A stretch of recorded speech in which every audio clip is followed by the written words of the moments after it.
It's really nice when somebody starts something new. With the talk today is, how do you find your purpose in life? How do you find your purpose in life? You don't. That's the secret. You don't. It's already in you. It's there. It's always been there. Have you, any of you read the book The Alchemist by Paul Coelho? Yes. Yeah. You know, he's out there searching for treasure, searching everywhere, only to go full circle and find it where? In himself. And that's the truth. The purpose is here within us. But you see, our minds are so clouded. We're so clouded by what society tells us, what we think we should be. And because we think we should be a certain way, what happens? We lose who we really are. And this is why I love the Bhagavad Gita. You know, it talks about in chapter 18, do that duty that was given to you. That is your purpose. That is your purpose. So when you think, okay, where am I now? What's happening in my life right now? Then all the decisions, should I become this, should I become that, all melts away if you just look at the now. And when you look at the now, the secret is no expectations. And that's the hardest for human beings to do, because we're attached. I want to be like this, or I want this to happen. No expectations. Let me give you a little example of how this teaching, the spiritual teaching, has helped me, and why I love to share this knowledge so much. Because it's, so many times in my life, I didn't know where to go, what to do. And without this teaching, purpose, what is your purpose? What is your purpose? And of course, I knew by then my purpose was spiritual.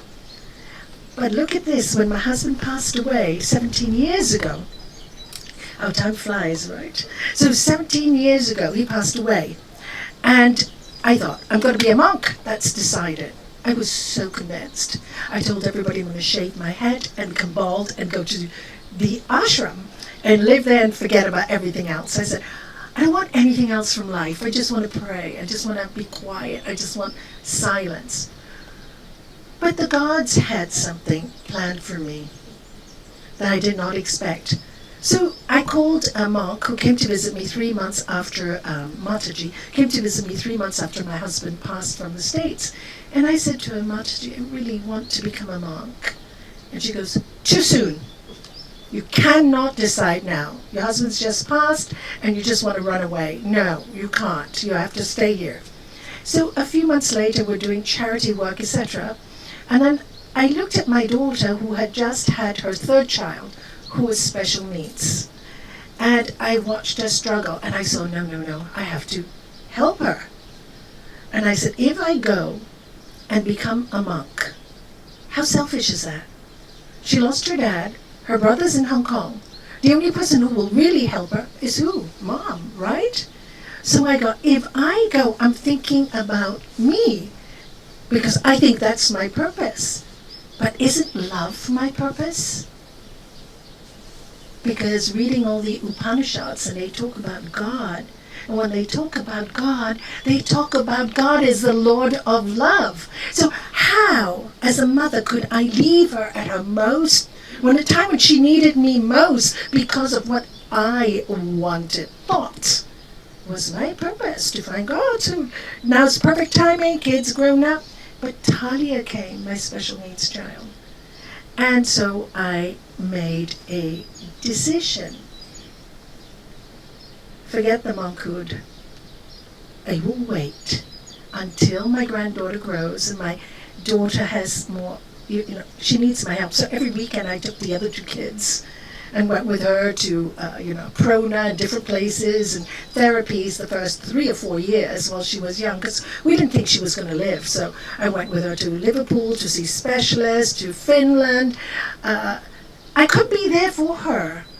And all the time, I was still teaching and seeing people. All the time, back of my head, I thought, one day. But then, guess what? This young man comes to me. Changes everything, right? Every logistics change again. And again, what? Am I going to forget my purpose and have a relationship again? Am I crazy? Do you know? So poor guy, 4 years ago, gave him a tough time till I realized again which voice did I follow. Guess. You guess.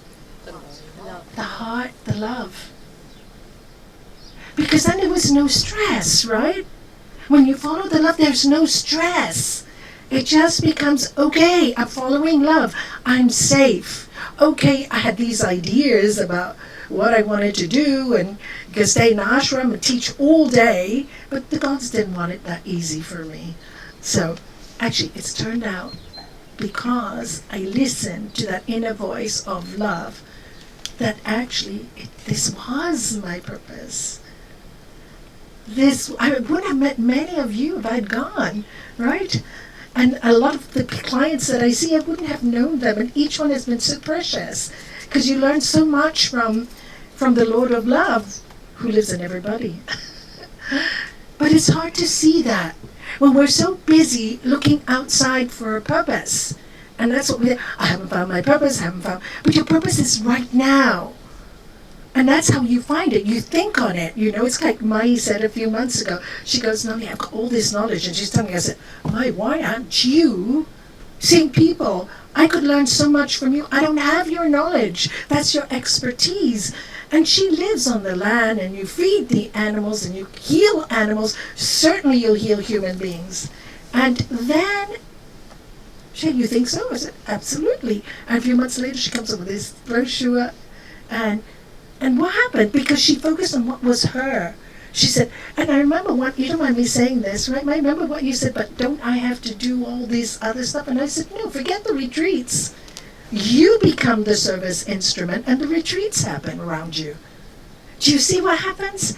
Sometimes we're looking out so much that we forget what's going on in here. What is inside telling us? What do we have? What's from us? What's coming from your soul? It's right there, right now. All you need to do is, what do you need to do? You really just need one day to have quiet. Just say, I'm not going to speak, like a few Sundays ago I said, all morning, nobody talked to me. I told my children, nobody calls. Sundays day I call all my family and find out in Hong Kong and everywhere. I'm not calling anyone.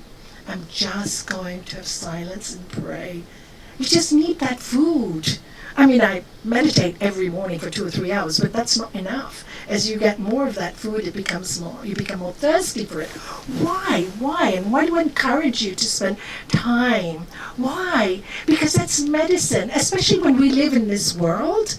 You know what it's like. You turn on, even if you don't turn on the news, you hear about Gaza, Palestine, so sad. Then, the floods in Greece and all the floors, all the ground with mud and so many people dying. And then the earthquake in Myanmar. Everywhere you look, there's so much going on. So if one doesn't stabilize the peace within themselves, or the understanding that this is all a movie, this is literally a movie, let us spend more time inside getting strong. And as you reflect on what can I offer to the world as an instrument, because we are all instruments, whether you like it or not. That energy is going to leave this body, right? So we are instruments. So what can we offer the world as instruments in whichever walk of life we belong to? You don't have to change anything. You just have to follow that voice of love. As St. Francis said, make me an instrument of your peace. And my master kept correcting me, and he said, no, Nalanie, you're the instrument. You are the instrument. Everybody's an instrument. So don't say, make me. Say, I am. Can you all say, I am? That was really important to me. And it really meant, oh yes, I am. Because that's spiritual knowledge, that we are all divine. But do we live divinely? Because, nowadays, if you look on YouTube, everybody is in a spiritual world to make a few bucks or to be famous. And the more people you have, the more famous you are. But the real spirituality is here, right? Why here inside of you? What would the fame do? It would take away your quiet time. Isn't that quite sad? So what is the point for looking for that when the purpose is inside of you? It's not being out there. Of course, we have to be out there because we have to let people know where we are in case they need us. And that's the only reason. If they need us, then they know where to find us. If they need help, then there's a place they can come. But it's not about, like, advertising all day long and thinking about putting your name out there all day long. And by the way, if you see me on Instagram, it's mostly people who do that for me. So it is really just to let, as Les said, to let people know if they want to see you. But my real purpose, I will tell you, is to just be in the light, while I'm living as much as I can. And that's my purpose. And I think people miss this goal when they search so much outside. So let's be realistic. You're in a place that you are not happy with. You're just not happy. You're sitting down and you feel that, I'm missing something. Change the language in your brain. That's what I did many years ago. Change the language in your brain. I'm not missing anything. I have everything I need. Guide me, please. That's what I always say. Please guide me. Guide me to where I should be, where I can be. And there is a voice that speaks back to you, and it does, and it tells you, and it guides you. But if you're too busy looking out there, you hear a different voice, the voice of the ego, the voice of, I don't know, it's a different voice. I'm not saying that to be famous is wrong. I'm not saying that. But let it happen if it should happen. Don't chase anything. That's what I'm saying. Things happen if they should happen. That's the purpose will lead you to where you need to be. If you just accept where you are, ideas start coming in. You see, we block our brain and we block intuition when we think things should be a certain way. Over and over and over in the Bhagavad Gita and all the texts, every single deep spiritual text you read is, do not eat the fruits of your actions. Serve, love, give. Nowadays, people are saying things to me that make me feel a little uncomfortable. We have to love ourselves. That's number one. Love thy neighbor as thyself. That's absolutely true. If you don't love yourself, how are you going to love anybody? You're not going to be able to do that. So you have to love yourself. But in the name of loving oneself, I can see many teachers and many people going, well, I have to look after me. Look at the language. I have to be number one. Look at the language. Now it's my turn. Look at the body. It shouldn't feel like that. It's not about that. It's, I need some time to better myself. I will work around what presents itself, not get angry. Because the moment you decide to do something for yourself, somebody will need this and somebody else will need that. And then you'll have to say, okay, now, this is the time I need this time for myself.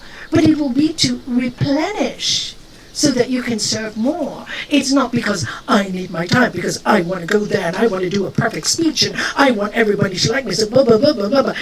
No, it's not about that. You lose yourself in that. That's not connection. That's not divine. That is what the ego wants. That's what you want people to hear, but it's nothing about what we want people to hear or not. It's what's inside of you. It's the God speaking to you, whatever you call that God. Today I had a patient, he's in desperate need. I can use a story without the name. And a young boy, and he was so bad in his addiction that he said to me, I can't see you. Text me. I'm here, but I can't see you. I'm ashamed. And I said, no expectations. I don't care what you've done. Doesn't bother me. Come up for a chat. I was wondering. And there was, please make him come up. This boy is such a good boy. I know it. And he came up. and he was in a state. And so anyway, I said, look, no point talking, because when somebody's in a state, they can't hear you. So I said, let's do a creative visualization. So put some music on, ask him to close his eyes, breathe in and out, right? And then I could hear a voice saying, talk to him about Jesus. I go, wow, this guy's an addict. I don't even know if he knows Jesus. Do you know what I mean? And I really literally heard that voice. I go, okay, you're not fighting. You're not fighting it. If he screams at you, no expectation, right? No expectation. So then, I was telling him the light is surrounding him, and I said, feel Lord Jesus' hands, really holding your hands, and know that you are safe. Don't be afraid. You're loved. I know you've fallen so many times, but know that you're loved. Lord Jesus is holding your hands. When we finished the meditation, he told me that was what made him want to go back and help himself and change. Interesting, right? So what I'm trying to tell you, that all the magic is inside of us, you know? And that magic is love. And yes, we have to love ourselves, but not in the way of, I have to do it for me. No. You know, it doesn't sound like that. I have to meditate so you go away. No.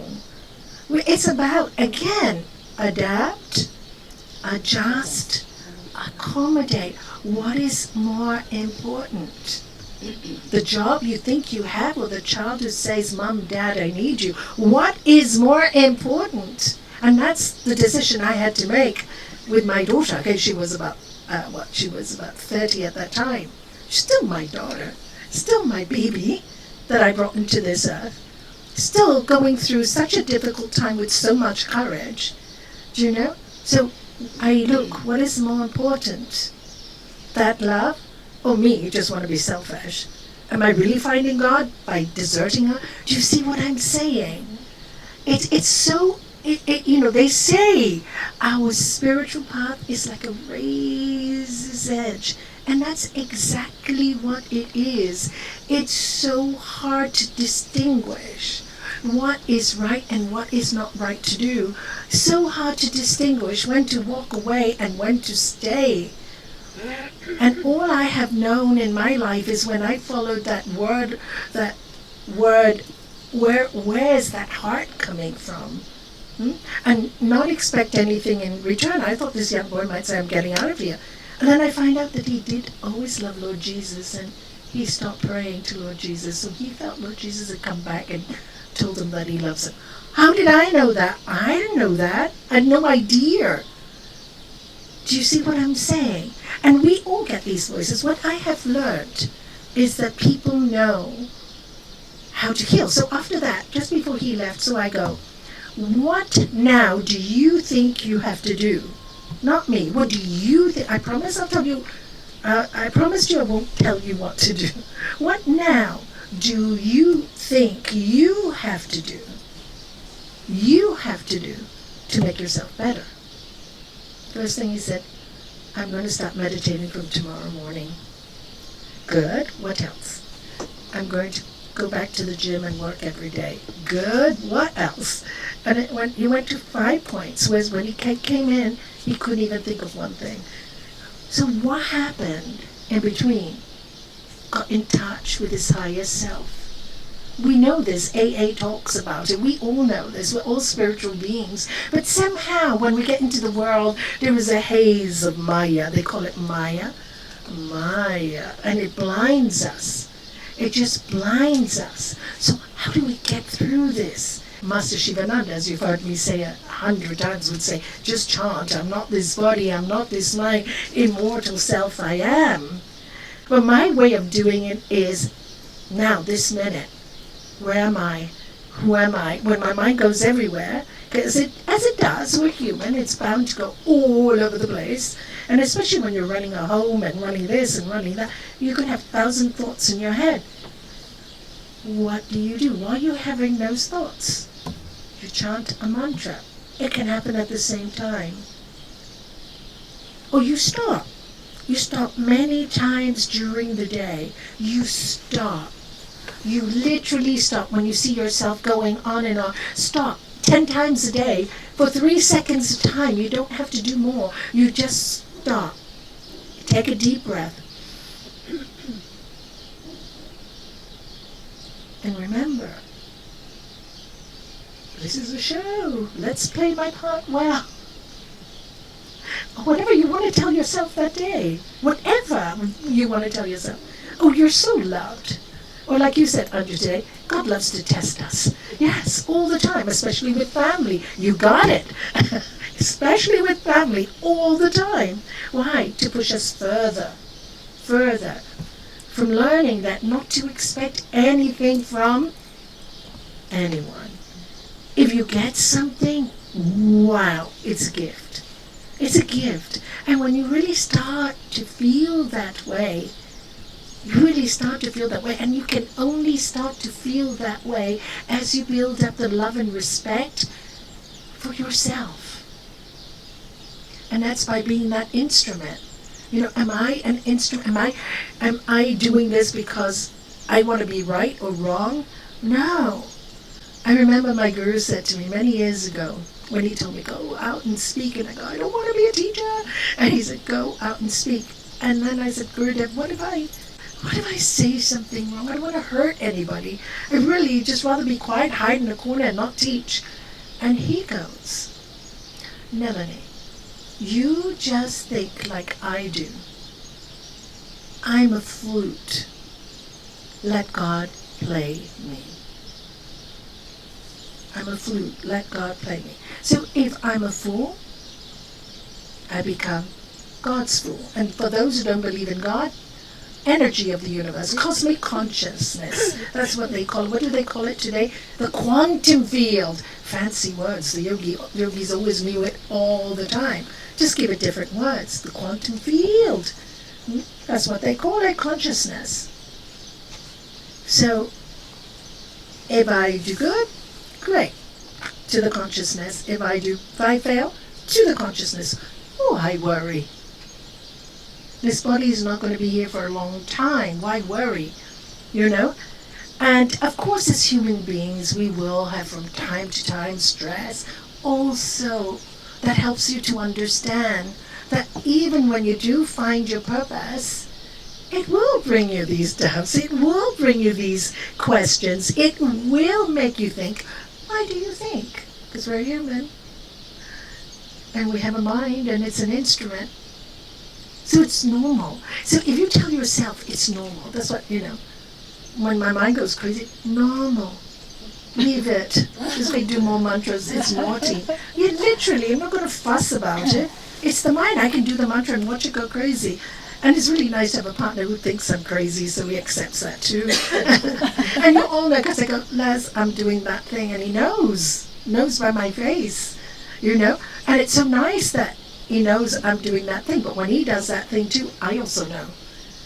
Because when you work like that in harmony, and you expect nothing, you allow that person to do that thing. Because you need that space. You need that space. You need those things. You need those obstacles to come in your life to know how strong you are. Life is like, what do they call it? The race, the obstacle race, right? It is. How high can you jump? It's an obstacle race. You think it's gone, another one comes. My master said that to me. Nalanie, the waves never stop going to the shore, do they? Never. Obstacles will keep coming. Keep coming for the rest of your life. So don't waste so much time focusing on those things, but spend more time when the obstacles come. Ask for the strength to get over it. Ask for the peace to get over it. Ask for that.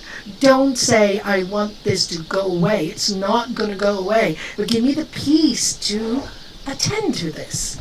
Give me the awareness to do this in the right way so that I hurt nothing as much as I can. Of course, in life, sometimes you do good and you still hurt people. What to do? Accept that too. Accept that too. People will blame you. It's okay. I always say they blame me good because I don't mind, but if they blame somebody else, not so good. But that's the truth. And if we can just start to really contemplate contemplate these ideas constantly, when you feel lost, when you feel alone, when you feel scared.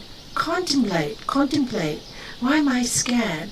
Why do I feel I'm not in my purpose? Why? It means that I'm not appreciating where I am now. I'm not accepting where I am now. That's why I don't believe I'm in my purpose.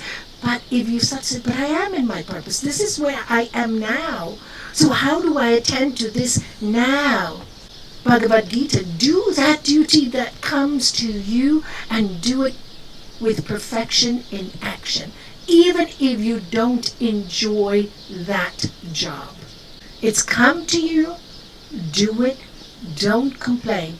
Just perfection in action, whatever comes to you. And this is the teaching that we keep forgetting. We keep forgetting because what can we do? We're human. So what we can do is remind ourselves constantly, my purpose is here now. What's happening today?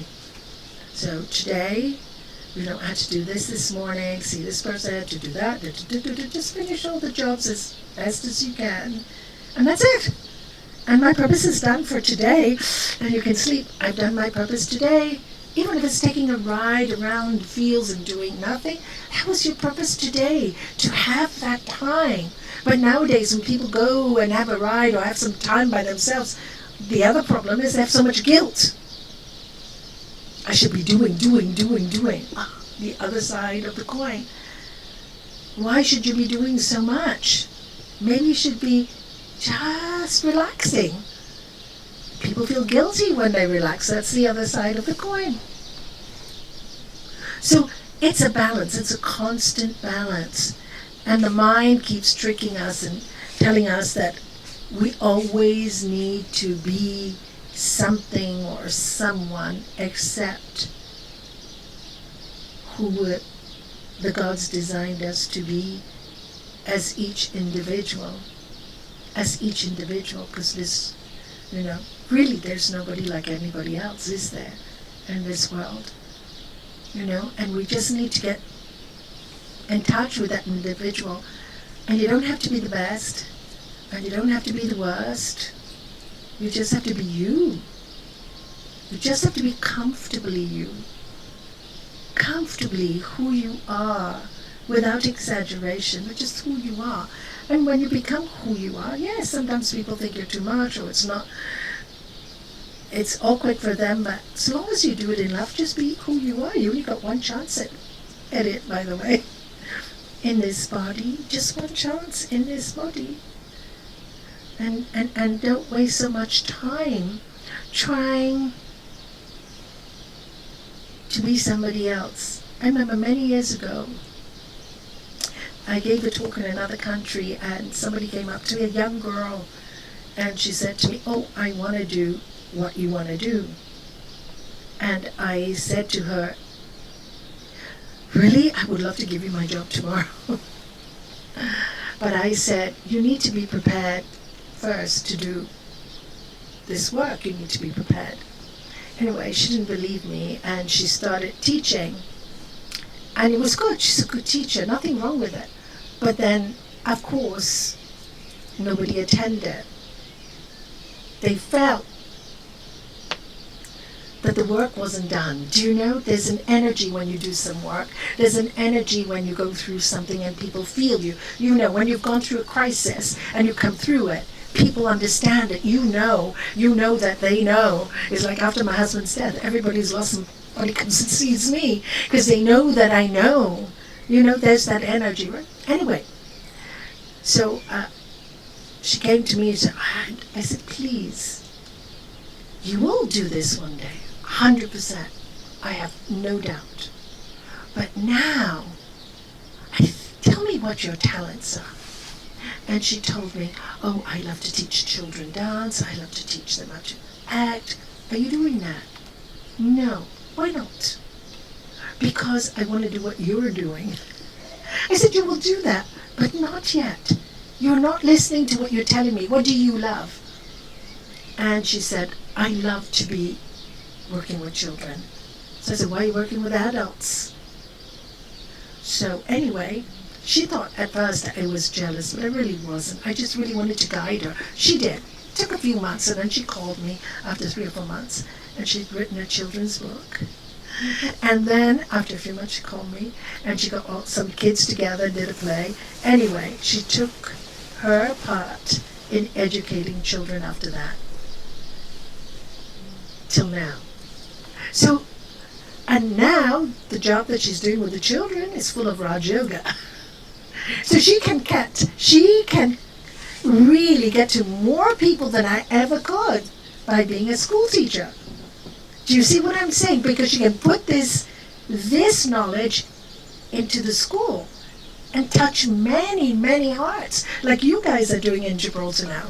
You know, when I wanted to bring it into the school 20 years ago, they called me a witch. But now all the yogis here are teaching in schools in Gibraltar. Isn't that lovely? Yeah. So it's you know, finally they're accepting this. So they can do much more work by getting in touch with young people. They're our future.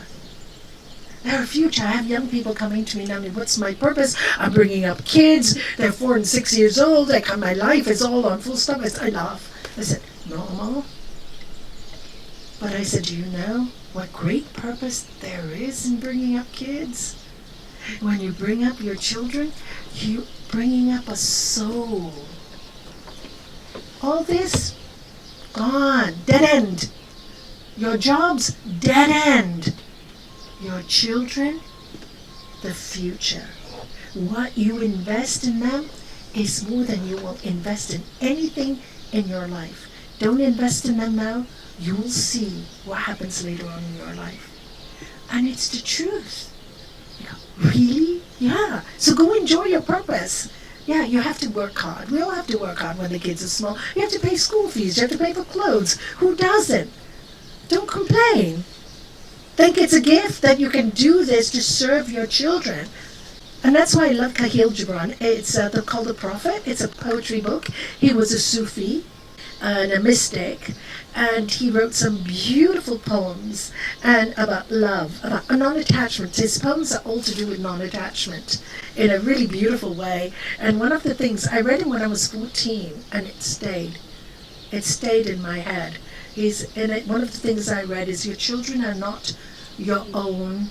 They come, do you know it? Can you say it? Yeah. The children are not your children. They are the products of life longing for itself. Yeah, it is absolutely beautiful, beautiful. And so I remembered that. So when I had my children, I never believed they were mine. I always thought they were on loan, but they came through me, so my responsibility is what it is, up to a certain point. So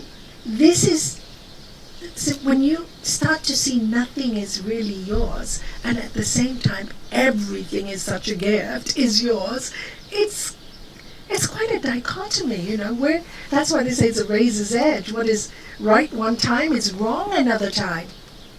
Today this situation could be really wonderful, but tomorrow it could really change. And that's why we speak about adapting. So today maybe your purpose, for example, is, I want to write a book. But tomorrow something can come in your way and say, no, you're not going to write a book. You're going to be, writing scripts or something different. Or maybe you're going to go into advertising. We don't know what tomorrow is going to bring. And if that should come, be willing to change. Don't be afraid. Don't be afraid to move. Don't be afraid to be fluid, to flow with the divine will. Because they would tell you, you get the voices in your head. This is time to move on. Time to move on, time to do something new, time to flow. And we fear newness in our life. The amount of people I know that are frightened of change is incredible. So I go, really? Are you so scared of that? Yeah. I said, but don't you think that a change is an adventure? No. Why? Because you don't know what's going to happen? Yeah. Isn't that fun? Did you forget when you were a child, everything was an adventure? What happened to you when you grew up? You became so hard, so fixated, so stubborn, no longer fluid. Things have to be a certain way. Really? Look at nature. That's what it wants. And now we are influencing it because we're not looking after it. Thanks to Sandy, you're looking after your land. People like you are going to make nature happy. The rest of the world is stealing, you know? And that's why we have all the earthquakes and the floods and everything, and the fires in Australia again, right? Yeah, flooding also in Australia, everywhere. Why? Because we are not looking after the land, because we're not looking after ourselves in the right way. We look after ourselves the right way, we will look after our land the right way. If you can't meditate, I mean, this is a spiritual talk. So we'll go deep to spirit. We need to spend the time with God, whatever you want to call it, consciousness. We need to spend the time with that energy within us. It's so vital. And if you can't spend the time and you can't meditate, sing. Sing. Singing will lift your spirit. It will lift your spirit. You know, they say, talk about purpose. Master Chinmayananda, another student of the great Master Shivananda, would say, you look at a mango seed, what is the potential of a mango seed? Mango seeds is small. What is the potential of the seed? Anybody? To become a mango tree. And then when it becomes a mango tree, what happens to it? Fruit. It offers its fruit. Does the tree eat its own fruit? No. It offers it. But it's beautiful. And everybody enjoys it, right? So he said, inside of each one of us is that seed, that consciousness, that field, that quantum field in that seed. It has to be that, because from that it can grow into something quite incredible. If we nurture it, give it the right food, give it air, give it sunshine, give it love, give it all those things, time, nurturing. We need to nurture it. The other day I had to tell a couple, you know, really love each other. And I go, do you hug at all? And then the man said to me, you know, my wife is pretty cuddly, but the other day I told her she was too much. Really? How did you feel? Awful. You know what? Today I'm going to go home and I'm going to really hug her. Because she's right. I was in a bad mood, so I blamed her. I'm going to hug her because I feel good when she hugs me. He didn't even see that before I said why. I said, you know, science has proven that if you give somebody a 15-second hug, dopamine rises in your body, oxytocin comes in your body, and you feel good. And a 6-second kiss makes a person, when they leave home, you know, that's why they always kiss, you always see when our couples kiss on the lips and they go. So make it 6 seconds, because 6 seconds gives that person such a great energy that when they leave the house, they feel excited about work. This is magic of our body, you know. We should live like gods, as Chinmayananda said, and angels, but we choose to live watching what people are thinking of us. So good, I'm so good. I'm not so good. I want to be, that's why I'm working so hard. I just want to be right. I just want to be average, just not to hurt anyone. And this is the big law of ahimsa. You know, and the yamas and niyamas, non-violence. And that's a great practice to get in touch with your purpose. Feel what is causing violence in you, the feeling of anger, the feeling of frustration. What's causing the violence inside of me? I need to sort that out. And sometimes sorting the violence out means actually saying, no, I'm not taking this anymore. I refuse this anymore. I deserve the best. Remember the L'Oreal ad, right? Because I'm worth it. Man as well. If you don't make your millions and if you don't have enough and all that pressure on you guys, I'm so sorry. We also put it there. You know? It's just all wrong. It should be Together, let's make this together, let's work together. When one is down, the other helps. But if one is down for too long, kick them, because they need to get up. It's true. Because then you resent them. And, sometimes when you help people too much, they get lazy also. You have to be careful of that. You see, again, paradox. Tough love. You do everything for somebody, they don't do it themselves. I've seen parents who do everything for the children. Children will do nothing for them. They'll do everything for the grandparents. So I see it so much.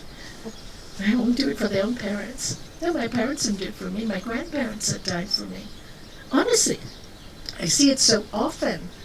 I go, oh, really? Yeah, that's the truth. So this is how you got to think of purpose. You need to talk to yourself. You need to see what you're doing in life. Are you pretending? Are you yourself? Are you wanting to be, people see you a certain way and you're not?